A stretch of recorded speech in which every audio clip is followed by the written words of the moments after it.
Today, we're going to talk about how to make your brain smarter at stopping things. All right. In the neuro world, we call this inhibition. And actually, when you look at movement, when we look at sports performance, when we look at our ability to function as a CEO, whatever it is, most of our life is about stopping ourselves from doing stupid stuff, right?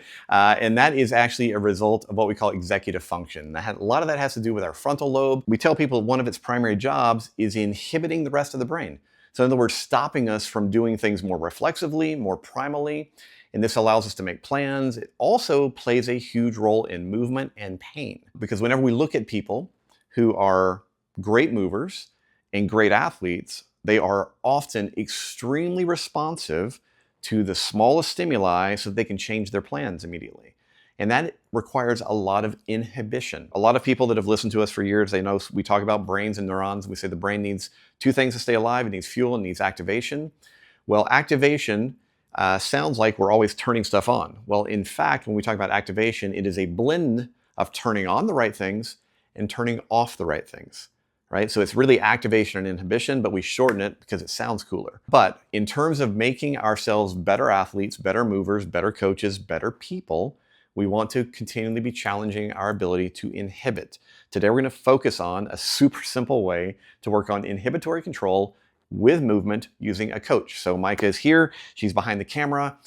She is going to be my coach for this particular exercise. What you're going to do is you're going to pick a movement drill. You're going to use a coach if you have one. And this is going to be a version of what we kind of call a go, no-go drill. It's really not. It's basically going to require me to stop what I'm currently doing and do the opposite. So the way the drill works is this. I'm going to be just doing a very simple motor control exercise, a shoulder circle. Now, at some point as I'm doing this, and you can notice that I'm going in one direction, she's going to flash her finger up, and I'm going to have to immediately change direction. And so at random, she's going to do that, and I have to see it, and then I have to inhibit what I've currently been doing, and then change directions again. Now, why this is really interesting and really, it seems so simple, but it's way more challenging than most people realize, is that the way our motor systems work is that as we're practicing something, we are priming a bunch of neurons in our brain to keep doing that. So we kind of develop this path, we wake it up, and then all of a sudden it gets interrupted. I have to see the interruption coming. I have to go, what does that mean? I have to stop what I'm currently doing, go the opposite direction. That's actually all really, really challenging neurologically. We can make it feel effortless, but a lot of people really struggle with this. If you have clients that have had traumatic brain injuries, strokes, people that have other neurodegenerative disorders, inhibition becomes a really big thing.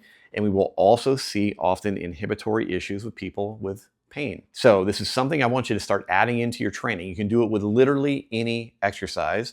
A coach can be there. They can be giving you the change signal. That's fine. Let's say you don't have a coach. How do I do this on my own? I'm like Doc. I like to just be in my garage by myself. You have a couple of super simple options. Number one, buy a metronome for your phone. When you buy the metronome, it needs to have the option of doing random silent notes. So metronome, click, click, click, click, click, click, click. There's a lot of them out there. They will cost you a great deal of money, like $3 a year for a subscription. I use Pro Metronome, is the one I use on my iPhone. And it allows me to use kind of a rhythm setting so that I can take in notes and take out notes at random. The phone will do it for me so that I can be doing my drills, and then all of a sudden it'll go silent and I have to change direction, or I have to change the movement that I'm doing. So many different ways you can set that up. If you don't even want to buy a $3 app, you can also stand in front of your TV, start doing an exercise, and every time the scene changes, you have to change direction. That is actually super hard to do because the cuts are so fast in most television shows.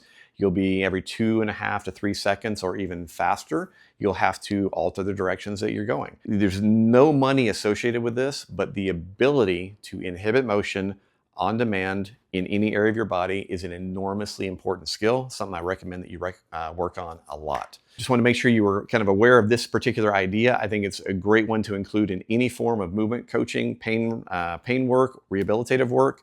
Make sure that you understand the rationale behind it, that most of what we do, if we do it well, is because we're great at stopping ourselves from doing stupid stuff.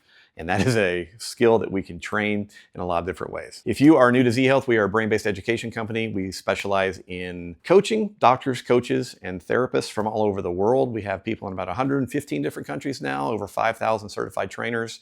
So if you're interested in bridging a gap between cutting edge neuroscience and what most of us grew up doing in the manual therapy and exercise world, we might be a great fit for you. We have a bunch of free resources you can check out, obviously here on YouTube. Check out our free mini course. Subscribe to the channel. Whatever else we do, our other channels, we have Instagram and all kind of stuff. So check us out. If you have any questions, please reach out.